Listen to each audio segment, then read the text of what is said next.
Assalamualaikum warahmatullahi wabarakatuh.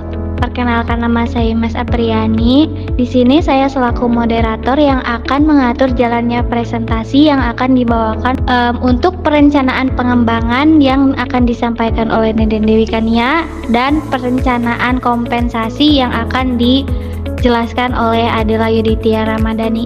Kepada Nenden Dewi Kania dipersilahkan. Yang pertama, di poin pertama yaitu ada perencanaan pengembangan. Pengertian dari perencanaan pengembangan yaitu proses untuk mengidentifikasi dan mengembangkan keterampilan, pengetahuan, dan kemampuan karyawan tersebut. Lalu yang kedua ada tujuan, yaitu meningkatkan kinerja karyawan, meningkatkan retensi karyawan, dan mempersiapkan talenta untuk masa depan. Perencanaan pengembangan juga memiliki jenis program, diantaranya yaitu ada pelatihan, ada mentoring, coaching, pengembangan kepemimpinan, rotasi pekerjaan, dan penugasan. Di poin pertama yaitu ada pelatihan. Nah, yang bertujuan untuk meningkatkan kompetensi dan juga keterampilan untuk calon si pegawai ataupun karyawan tersebut.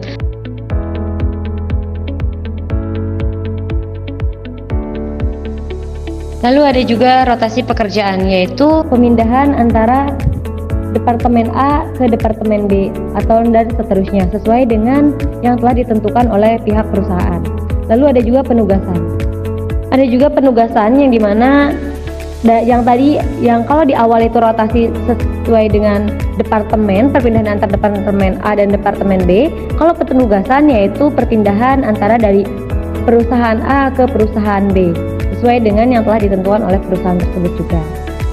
Kompetensi perencanaan pengembangan, di mana ada analisis kesenjangan, mengidentifikasi kesenjangan antara keterampilan dan pengetahuan yang dimiliki karyawan dengan yang dibutuhkan untuk mencapai tujuan organisasi. Di sini juga ada penetapan tujuan yang dimana menetapkan tujuan pengembangan yang spesifik, terukur, dapat dicapai, relevan, dan terikat waktu. Pemilihan dan implementasi program. Pemilihan program pengembangan yang sesuai dengan kebutuhan karyawan dan tujuan organisasi. Melaksanakan program pengembangan dengan efektif dan efisien. Agar perencanaan sesuai dengan yang telah ditentukan, sesuai dengan visi dan misi yang telah disesuaikan. Ada juga evaluasi program, yaitu mengevaluasi efektivitas program pengembangan dan membuat perubahan yang diperlukan. Jadi sesuai dengan keadaan tersebut. Selanjutnya, ada perencanaan kompensasi yang akan disampaikan oleh Adela Yuditya Ramadhani. Kepadanya kami persilahkan. Yang kedua yaitu perencanaan kompensasi. Jadi perencanaan kompensasi ini merupakan proses untuk menentukan gaji, tunjangan, dan benefit lainnya yang akan diberikan oleh perusahaan kepada karyawan. Tujuannya itu untuk menarik dan mempertahankan talenta terbaik, meningkatkan moral dan motivasi karyawan, serta meningkatkan kinerja organisasi.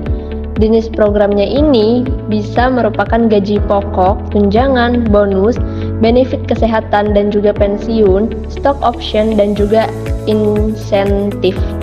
Nah, komponen perencanaan kompensasi ini ada 4. Yang pertama itu analisis pasar, yaitu mengumpulkan data gaji dan juga tunjangan untuk posisi yang sama di perusahaan lain. Yang kedua, ada penetapan struktur gaji. Ini menetapkan struktur gaji yang adil dan juga kompetitif berdasarkan nilai pekerjaan dan juga pekerjanya. Yang ketiga, ada penetapan tunjangan, yaitu menentukan tunjangan yang sesuai dengan kebutuhan karyawan dan juga tujuan organisasi.